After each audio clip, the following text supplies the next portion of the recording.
me marrjen e mandatit të 4 me zotësi pa zotësi, me vjedhje me ndershmëri, me respekt apo dashuri, dihet qartësi që zoti Rama kërkon të thot tek çdo faktor, jo vetëm i brendshëm.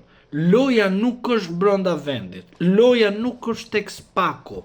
Loja ka përcen drejtësinë sepse don të shkoj përtej oqeanit, por edhe përtej Brukselit. Në kuptimin përtej them qendror të Brukselit, sepse rreth e qark Brukselit janë shtete të tjera siç është Gjermania dhe Franca, të cilët janë do thoja shtylla e Bashkimit Evropian. Pra, Rama në reagimin e tij, në deklaratat e tij thotë që nuk është një vendimari që mund të pritej edhe të merret nga Amerika, por mund të jetë një vendimari që mund të jetë edhe nga Europa. Por kush mund të marrë një vendim ndaj Ramës? Pikrisht janë dy institucione të rëndësishme që ne kemi në Tiranë, ambasada gjermane dhe ambasada franceze. Pikrisht zoti Rama do t'i tregoj këtyre institucioneve që po asnjëri prej jush nuk mund të diktoj të një institucion i pavarur kushtetues me votat e Partisë Socialiste, edhe kësaj mazorance që ka pothuajse mandatin e 4 që tham, ka marrë. Jo se ka vjedhur, po e ka marrë. Por do t'i tregoj që ne qeverisim vendin, ne kemi sovranitetin, asnjë tjetër nuk ka sovranitetin në Shqipëri.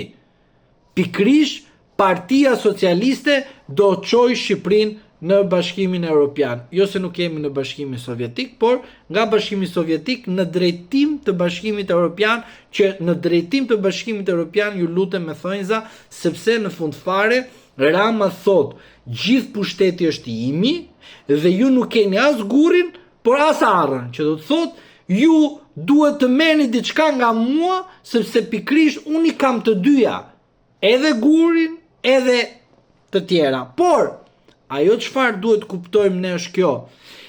Mandati i marr nga 11 maj i Partisë Socialiste ishte një mandat për qeverisjen dhe për atë që ne themi synimin e çdo qytetarit për të shkuar drejt Bashkimit Evropian, apo ishte thjesht ajo që ne themi më jepni mandatin e 4 dhe unë e di vetë çfarë do bëj me çdo sistem tjetër brenda vendit. Sepse ajo që zoti Rama vazhdimisht thot për drejtësinë dhe Bashkimin Evropian dhe hapjen e kapitujve nuk mund të qëndrojë e pavarur nga dikimi evropian dhe ai amerikan, se nga njëra anë ke NATO dhe nga ana tjetër ke Bashkimin Evropian që duhet në të dyja institucione të kesh gjithmonë varësi, sepse je aleat. Tek njëra je drejt për së drejtin, ndërsa te tjetra je në tentative sipër për të bërë një aleat i mundshëm duke u antarësuar vendin. Por në të gjitha këto rrethana, zoti Rama nuk mundet përmes qeverisë së tij të përfaqësoj veten e tij, sepse pikrisht qeveria është një pushtet i cili formon drejtimin dhe strukturimin e shtetit.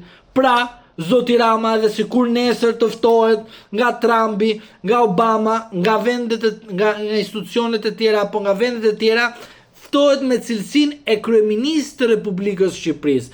Pra, nuk ftohet në cilësinë e kryetarit të Partisë Socialiste, se pikrisht kemi të bëjmë me një subjekt politik, por pikrisht Rama ftohet si kryeministër. Pra do të thotë që Rama në këto momente nuk është i goditur nga drejtësia e tij që të gjithë mendojnë, por është në cilësinë e viktimës që vazhdon dhe goditet me instrumentat e tij që ka përmes pushtetit dhe vazhdimisht thot edhe te këta të brendshmit, të cilët Spaku trajtohet nga trajnohen nga amerikanët, europianët, ambasadorët në Tiranë trajnohen nga shtetet e tyre se si duhet sillen.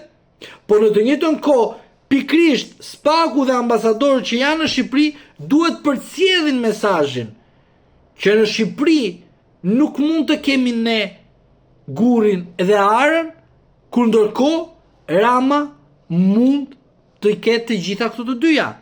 Pra, Rama futet në lojën më të bukur të presionit. Pra, vetë viktim dhe fshet si autori presionit ndaj institucioneve kushtetuese të vendit, presion ndaj institucioneve të cilët janë me përfaqësi në Shqipëri, sepse duhet keni parasysh diçka.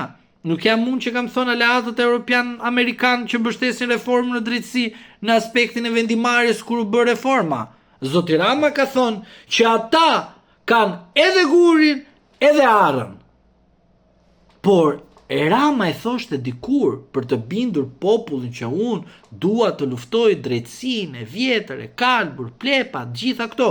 Por sot a i thot kjo qeveri me 83 mandate nuk mund të goditet nga askush, por vetëm nga ne. Pra Partia Socialiste rrezon Partinë Socialiste. Dhe jo drejtësia apo ambasadorët apo mesazhet për tej oqeanit rrezojnë këtë qeveri. Prandaj, që të konkludoj, dua t'ju them që të gjitha reagimet sot të zotit Rama kanë qenë në kundërshtim njëra me tjetrën. Të gjithë qëndrimi i tij që është mbajtur nga janari 2026 deri sot është tregues i qartë që zoti Rama përpiqet të luftojë me veten e tij, përpiqet të kuptoj ato çfarë ka thënë në të shkuarën e tij, sepse mendon që ardhmja është pak më shqetësuese për të. Por gjithmonë ju duhet keni në referencë se zoti Rama përdor mënyrën e skenarit për të arritur qëllimin, sepse vazhdimisht duhet të punojnë në sy të gjithëve, të publikut brendshëm dhe të jashtëm, të faktorëve të brendshëm që kanë një influencë dhe të jashtëmit, për të treguar që ai gjithmonë është viktima e çfarëdo lloj gjëje që ndodh në këtë vend. Ai nuk mundet të bëhet autori, sepse në fund si një viktim fiton gjithmonë, si me heshtjen e tij, ashtu edhe me veprimin e tij, ashtu edhe me deklarimin e tij. Pra, në sy të publikut, gjithmonë viktima fiton çfarë? Pëlqyeshmërinë, solidaritetin dhe gjithmonë atë që ama të gjithë të tjerët janë fajtor, përse ky të jetë fajtor kur ata kanë vepruar në kurrizën e tij.